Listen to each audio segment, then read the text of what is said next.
गौतम बुद्ध की कहानी। मन अशांत रहता है और भटकता रहता है। कपिलवस्तु नगरी में जहां श्रीदेवी महाराज अपने पति राजा शुद्धोधन से मिली थी, वहीं भगवान बुद्ध का जन्म हुआ था। गौतम बुद्ध, जिनका असली नाम सिद्धार्थ था, एक राजकुमार थे। उनके पिता ने उन्हें दुनियादारी से बचाने के लिए सभी प्रकार की अनुभवों से दूर रखा था। वे एक बहुत खुशनुमा जीवन जी रहे थे, लेकिन उनके अंदर हमेशा एक अज्ञात अवसाद की भावना थी। उन्हें दिन रात यही सोचते रहना पसंद था कि क्या जीवन का अर्थ है, क्या सत्य है और कैसे संतुष्टि प्राप्त की जा सकती है।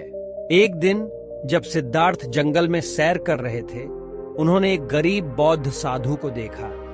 ये साधु बहुत शांत और प्रसन्न दिख रहे थे। सिद्धार्थ ने अद्भुत प्रभावित होकर उनके पास जाकर पूछा, महात्मा, आप कैसे इतने शांत और संतुष्ट हैं? मेरे अंदर अशांति है और मेरा मन लगातार भटक रहा है। कृपया मुझे बताएं कि मैं कैसे अपनी चिंताओं से छुटकारा पा सकता हूं। उस साधु ने सिद्धार्थ के हाथ में एक गुड़गोल दिया और कहा, इसे तुम उठाकर जिस जगह पर तुम खुश रहना चाहते हो वहां जाओ और इसे गिरा दो।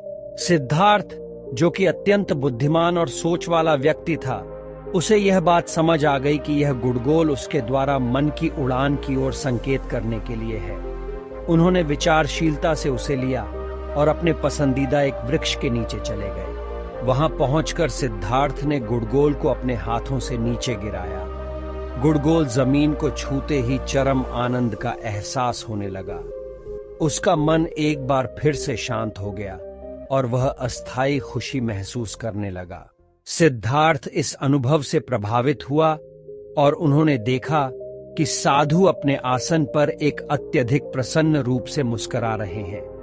वे सिद्धार्थ के पास आए और बोले, यही सत्य है पुत्र। मन अशांत रहता है और भटकता रहता है जब तक हम उसे शांत और संतुष्ट करने के लिए अपने चिंताओं का साम्राज्य नहीं छोड़ते। यह गुड़गोल तुम्हें मन की शांति के रास्ते दिखा रहा है।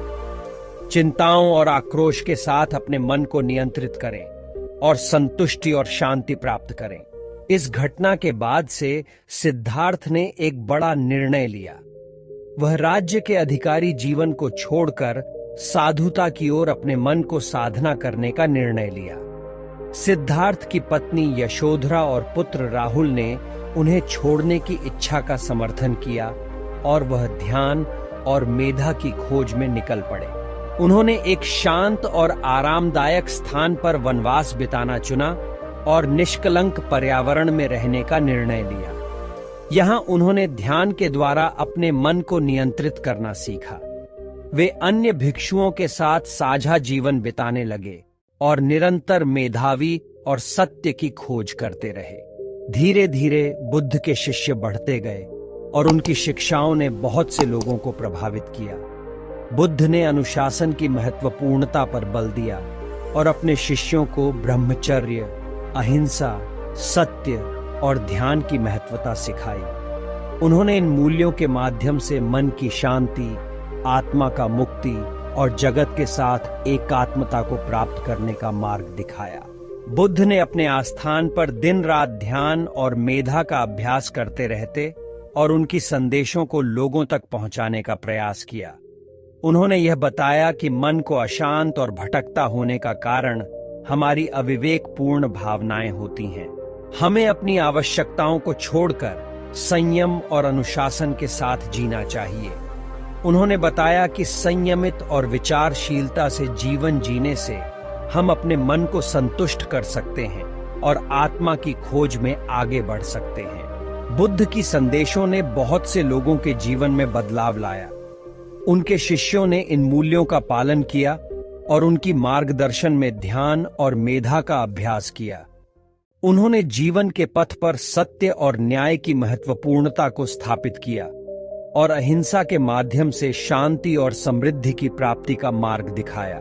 गौतम बुद्ध के संदेशों ने न केवल उस समय के लोगों को प्रभावित किया, बल्कि उनके शिष्यों द्वारा इसे आगे बढ़ाया गया और यह धर्म विश्वव्यापी बन गया।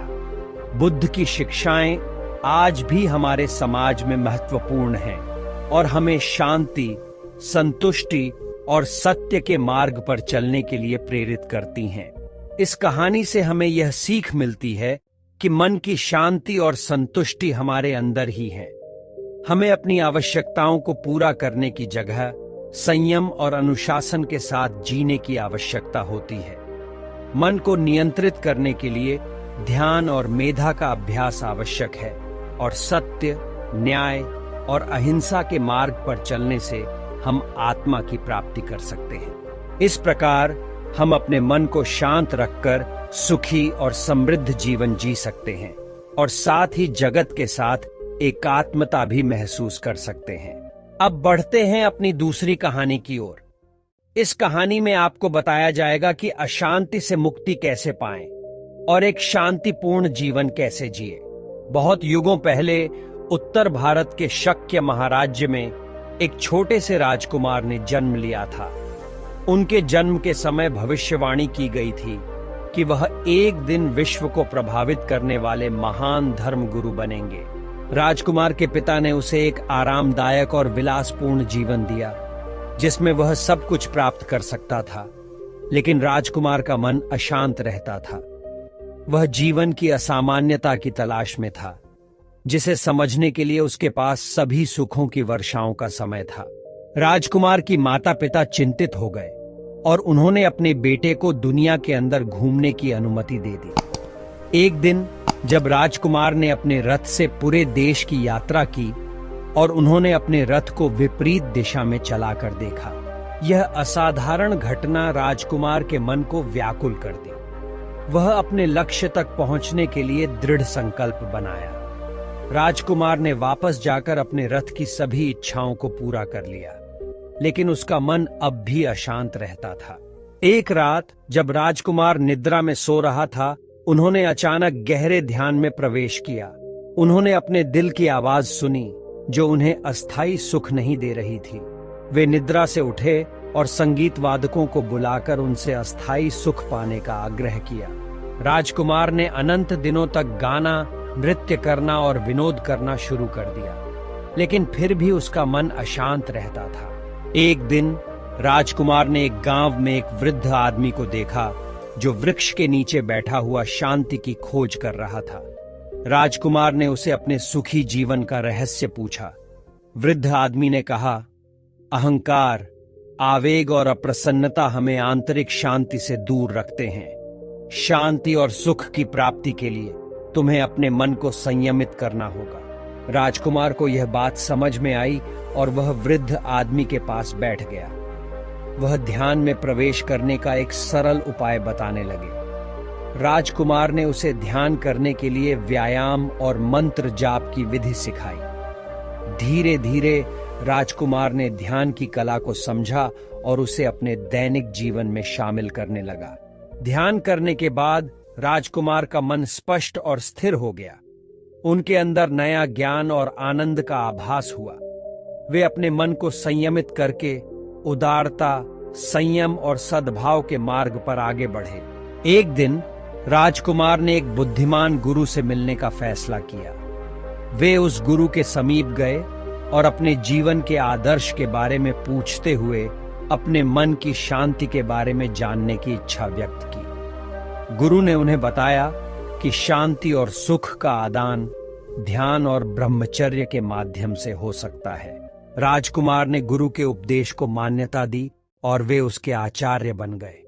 उन्होंने अपने दिल की आवाज को सुनकर संयम और अनुशासन के साथ अपने वास्तविक पथ की ओर प्रगति की। उन्होंने ध्यान और अभ्यास करके आत्मज्ञान और आत्म उन्नति प्राप्त की। बहुत समय बाद एक दिन उन्होंने अपने देश के लोगों के साथ एक सभा का आयोजन किया। वे उन्हें ध्यान और शांति के बारे में शिक्षा देने के लिए उनकी मदद करने की इच्छा रखते थे। राजकुमार ने उन्हें बताया कि जब मन अशांत और भटकता रहता है तो व्यक्ति खुद को खो देता है। वह अपने अंदर के शांति को प्राप्त करके सबसे उच्च आदर्शों तक पहुंच सकता है। राजकुमार ने सभा में अपनी बुद्धिमानी, अनुशासन और प्रेरणा से भरी बातें कहीं। उन्होंने लोगों को ध्यान, मनोयोग और अपने मन की शक्ति का उपयोग करके उनकी अविचलितता को विजय प्राप्त करने के लिए प्रेरित किया। राजकुमार ने उन्हें दिया कि संसार में सुख और शांति का आदान करने का एकमात्र रास्ता ध्यान है। यह ध्यान सभी के लिए सुलभ है और सबके अंदर विद्यमान है। वे उन्हें ध्यान और धारणा का महत्व बताते रहे और उन्हें शांति के साथ अपने जीवन को जीने के लिए प्रेरित करते रहे। इस प्रकार गौतम बुद्ध ने अपने अशांत मन को शांत किया और आत्मज्ञान और मुक्ति के मार्ग पर आगे बढ़ते हुए महान धर्मगुरु बन गए। उनकी कथा और उनका संदेश आज भी लोगों के दिलों में उजागर है और उनके जीवन की कहानी हमें यह सिखाती है कि अगर हम अपने मन को शांत करना चाहते हैं तो हमें अपने आंतरिक सत्य की खोज करनी चाहिए और ध्यान का अभ्यास करना चाहिए। मन की शांति और सुख प्राप्त करने के लिए हमें अपने मन की प्रशांति के मार्ग पर चलने की प्रेरणा गौतम बुद्ध की कहानी से प्राप्त कर सकते हैं। हमें आशा है कि आपको दोनों कहानियां अच्छी लगी होगी और बहुत ही अच्छे तरीके से समझ में आई होगी। अगर आपको हमारी वीडियो पसंद आई हो तो वीडियो को एक लाइक और चैनल को सब्सक्राइब करें और दोस्तों के साथ वीडियो को शेयर कर दें और कमेंट करना ना भूलें। आपका एक कमेंट हमें मोटिवेट करता है और आपके लिए अच्छी वीडियो लाने के लिए प्रेरित करता है। Thanks for watching my all YouTube.